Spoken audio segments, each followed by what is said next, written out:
Assalamualaikum Bapak Ibu dan semuanya.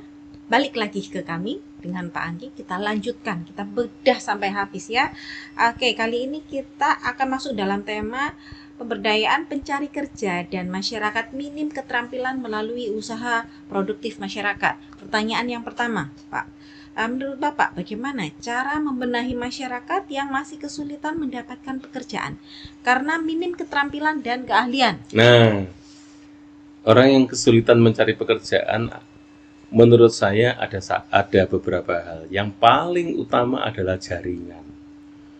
Anak-anak kita, kalau kita mau jujur, sekolah kita carikan sekolah yang terbaik, ya.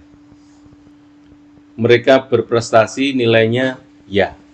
Tetapi seringkali kita lupa sebagai orang tua, anak kita tidak diajari membuat jaringan. Tidak bisa memanfaatkan teman secara produktif dan berimbang. Itu yang membuat kadang-kadang ketika mereka lulus sulit mencari pekerjaan. Kemudian yang lebih penting lagi adalah anak-anak kita masih berpikir untuk bekerja, tidak menjadi bos di tempatnya sendiri.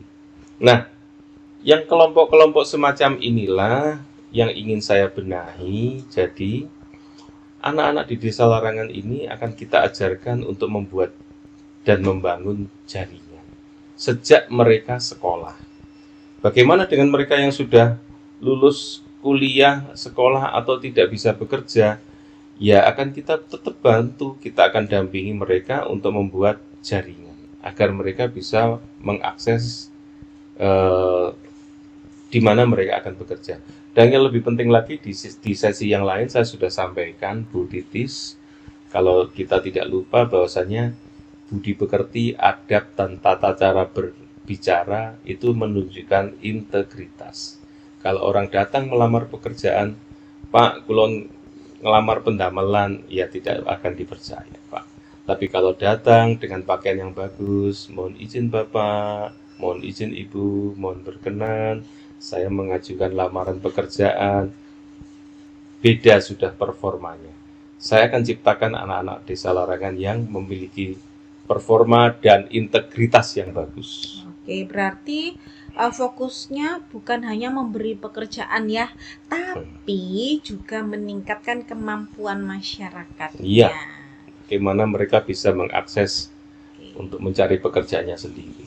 Oke, Bapak. Dan yang lebih penting, Bu Titis, anak-anak ini akan kita ajarkan untuk usaha-usaha produktif seperti di milestone-milestone yang lain yang semuanya saya kaitkan dengan KDMP dan BUMDes. Artinya saya akan menggerakkan seluruh masyarakat di desa larangan di semua lapisan. Yang PAUD SD akan kita berikan framework berpikir untuk menjadi pebisnis sejak kecil. Yang sudah prakerja dan sudah bekerja akan kita berdayakan dengan keterampilan dan keahlian yang banyak. Yang sudah meniti karir akan kita kembangkan kompetensi dan kapabilitasnya. Kita berikan contoh dari teman-teman perangkat desa yang harus sarjana tadi itu, kalau perlu S2 semua.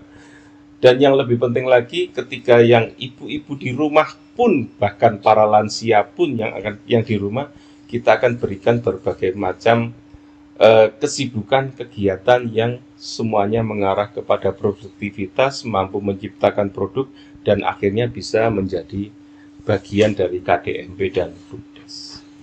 Menuju masyarakat larangan yang lebih maju dan mandiri berintegritas. Menuju Indonesia maju. Terima kasih Bapak Angki. Sampai ketemu lagi pada episode selanjutnya. Terima kasih atas perhatiannya. Assalamualaikum warahmatullahi wabarakatuh.